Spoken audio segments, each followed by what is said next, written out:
Je vais faire comme ça. Ça y est, là je suis en direct, je ne bouge pas. Bon.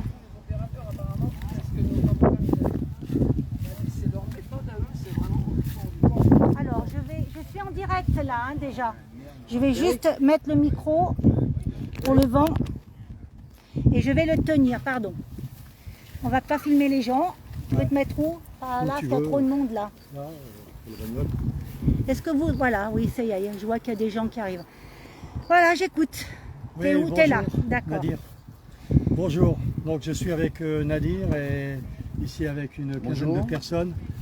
On s'est de nouveau rassemblés au pied de cette antenne de la honte où ce matin eh bien, la société Eiffage Énergie est venue continuer à faire ses travaux, à câbler, malgré le fait que le dossier soit au tribunal, que on est demandé aussi bien à la mairie qu'à SFR de rendre les conclusions aux déposés nos avocats, chose qu'ils n'ont pas fait.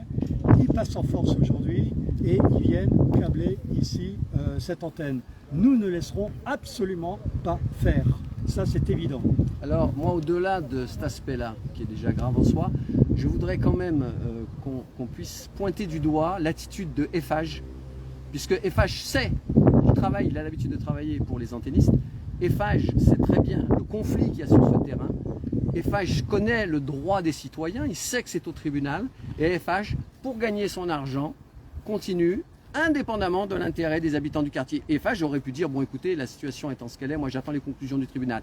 Je voudrais pointer la société de sécurité, dont je n'accuse pas les personnels présents, puisque eux, ils travaillent, on a bien compris qu'ils font leur travail, mais les responsables de cette société, qui ont été missionnés, forcément on leur a donné le contexte, forcément on leur a dit qu'il y a des riverains qui ne sont pas contents, qui mettent des barrages, qui se battent, et forcément eux, ils disent, il y a toujours un peu d'argent à prendre, on y va.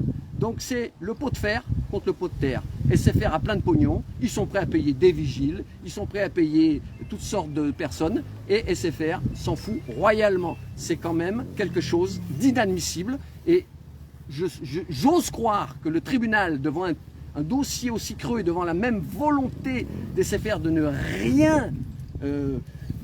rien lâcher, de ne pas essayer d'attendre les jugements, les conclusions du juge, SFR passe en force parce qu'ils veulent brancher. Comme ça, après, ils pourront dire « Ah, mais ça y est, on donne du service ». N'oublions pas qu'aujourd'hui, ce n'est qu'un bout de métal, ce n'est pas branché.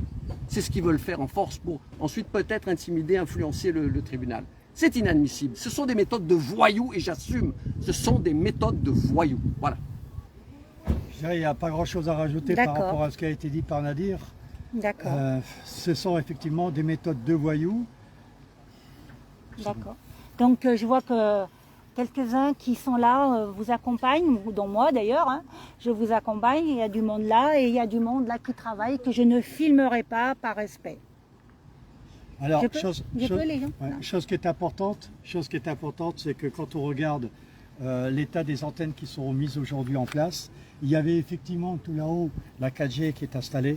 Là, ils sont en train de mettre en place des paraboles pour la 5G. Donc effectivement, je vous confirme, on met la 5G. Hop, là, voilà. Ah, elle bouge. Non, non, c'est moi, non, qui tourne. C'est toi qui bouge. Voilà, ben merci beaucoup. Merci.